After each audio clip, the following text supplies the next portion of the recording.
Nous ne laisserons pas le gouvernement tranquillement faire comme si de rien n'était, comme s'il n'y avait pas cette colère dans le pays, comme si le rejet n'était pas massif de ce projet de loi d'importance. L'inhumanité a atteint le sommet de cette Macronie et rejaillit sur l'ensemble de ces parlementaires qui suivent, qui ne réfléchissent plus et qui sont hors sol par rapport à la réalité et par rapport à l'humanité tout simplement. On nous explique que le système, ça serait limite la générosité et la solidarité, ce qui est tout à fait faux. On ne peut pas laisser faire les choses en l'état, on ne peut pas accepter que la Macronie finalement fasse profil bas pour mieux imposer un projet dont les Français ne veulent pas. Donc nous utiliserons absolument tous les biais que le système institutionnel nous laisse, nous donne, pour affronter le gouvernement et l'empêcher de passer en force.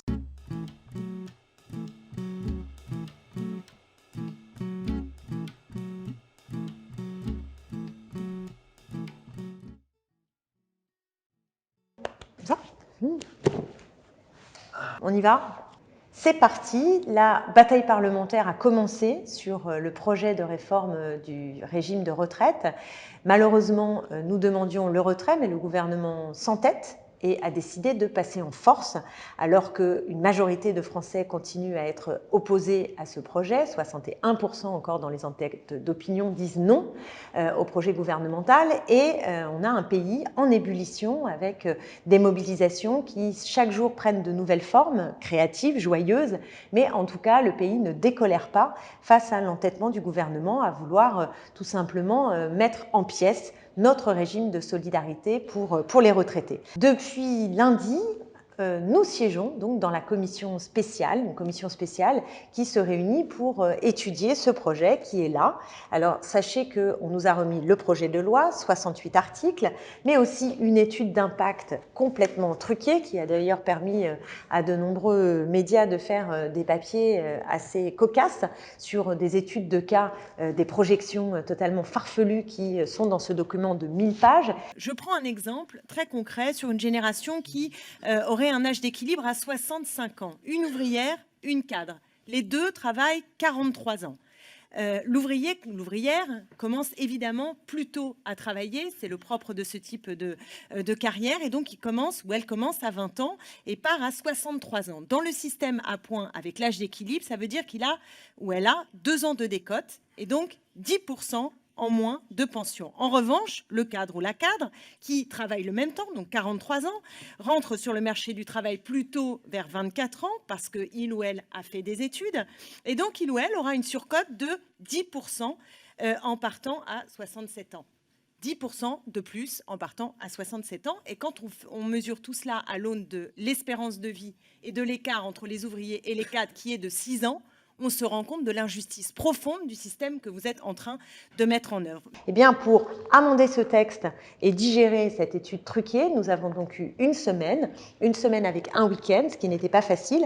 Et pourtant, le groupe dans lequel je siège, la France Insoumise, a décidé d'y aller, de mener la bataille en déposant près de 20 000 amendements à ce projet, qui est une façon pour nous de faire la grève du zèle et de dire que nous ne laisserons pas le gouvernement tranquillement faire comme si de rien n'était, comme s'il n'y avait pas cette colère dans le pays, comme si le rejet n'était pas massif de ce projet de loi d'importance et qu'il pouvait avancer en utilisant les plus mauvais aspects de la Ve République. Alors, on a déposé tous ces amendements, c'est-à-dire qu'en fait, on a multiplié par 17 parlementaires et nous sommes décidés à aller jusqu'au bout pour utiliser tous les biais institutionnels dont nous disposons pour ne pas rendre la tâche facile au gouvernement. Et d'ailleurs, avec les socialistes, les communistes au Parlement, nous avons décidé ensemble d'imaginer une stratégie qui pourrait prendre la forme de motion de censure, motion référendaire, recours au Conseil constitutionnel, mais en tout cas pour à chaque fois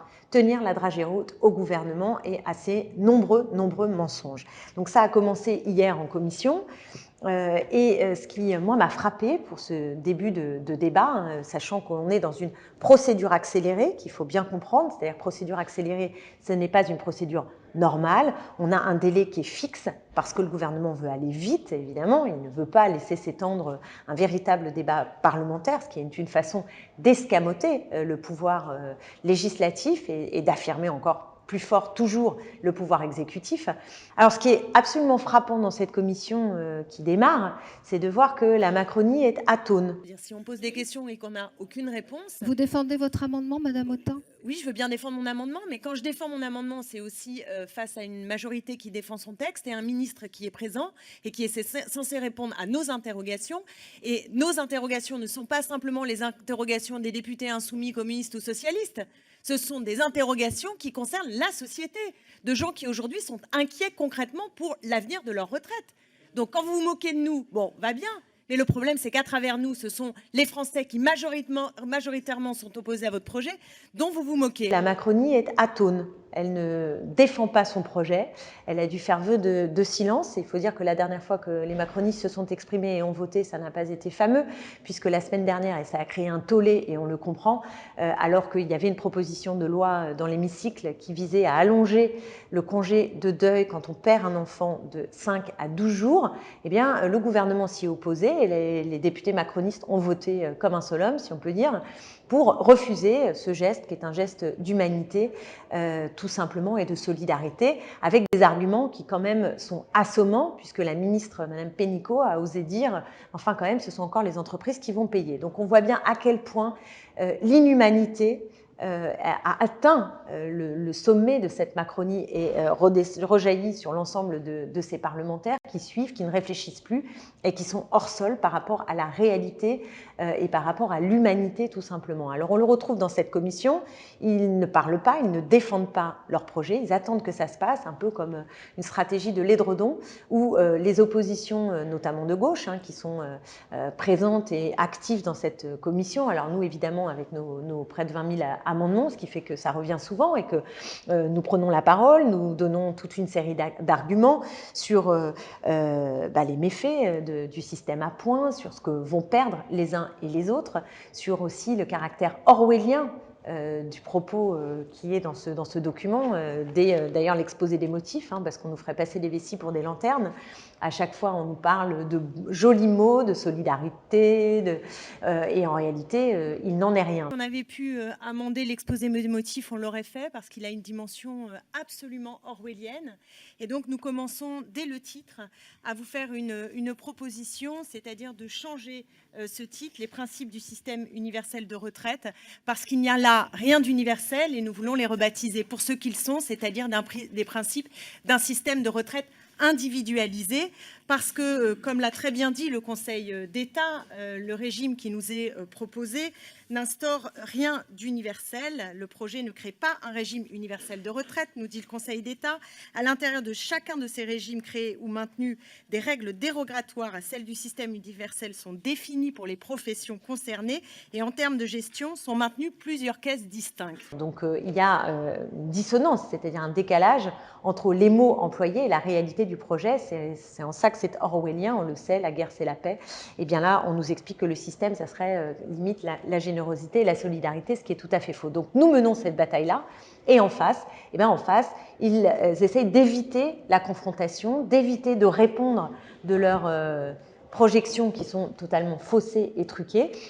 Et c'est pourquoi on ne peut pas savoir comment le débat va continuer, parce que, évidemment, nous, on va monter en régime. On ne peut pas laisser faire les choses en l'état. On ne peut pas accepter que la Macronie, finalement, fasse profil bas pour mieux imposer un projet dont les Français ne veulent pas. Donc, nous utiliserons absolument tous les biais que le système institutionnel nous laisse, nous donne, pour affronter le gouvernement et l'empêcher de passer en force. Alors pour l'instant, c'est effectivement la grève du zèle, ce qu'on appelle aussi parfois l'obstruction, c'est-à-dire en effet ne pas rendre la tâche facile au gouvernement. Et ensuite, nous avons d'autres possibilités, comme par exemple de déposer une motion de censure avec l'ensemble des groupes de gauche du Parlement, et aussi d'avancer vers une motion référendum, et ensuite de contester auprès du Conseil constitutionnel cette loi, parce qu'il y a en fait possibilité de le faire et peut-être même de gagner. Donc on va absolument tout utiliser, monter évidemment en régime parce que nous n'acceptons pas qu'il y ait cette espèce d'ambiance qui semble un peu hors sol par rapport à l'état du pays, et compter sur nous, ça ne fait que commencer. On a 15 jours probablement en commission, même si l'ordre du jour pour l'instant s'arrête à vendredi, mais c'est évident qu'avec 22 000 amendements, vendredi, nous n'aurons pas terminé, avec une date butoir qui est celle du 17 février, date à laquelle le projet de loi doit passer en hémicycle, et c'est ça la procédure accélérée. La procédure accélérée, elle nous dit que nous ne pouvons pas excéder cette date, c'est-à-dire que la commission doit arrêter ses travaux de telle sorte que le texte soit présenté de toute façon le 17. Or, probablement, c'est l'évidence même, nous n'aurons pas terminé l'ensemble des amendements, d'étudier l'ensemble des amendements. Donc là, il y a un vrai problème institutionnel et la faute en revient évidemment au gouvernement qui n'en a absolument rien à faire de la démocratie, ni de la démocratie qui concerne l'ensemble de la société, ni de la démocratie représentative, c'est-à-dire du respect du débat au Parlement.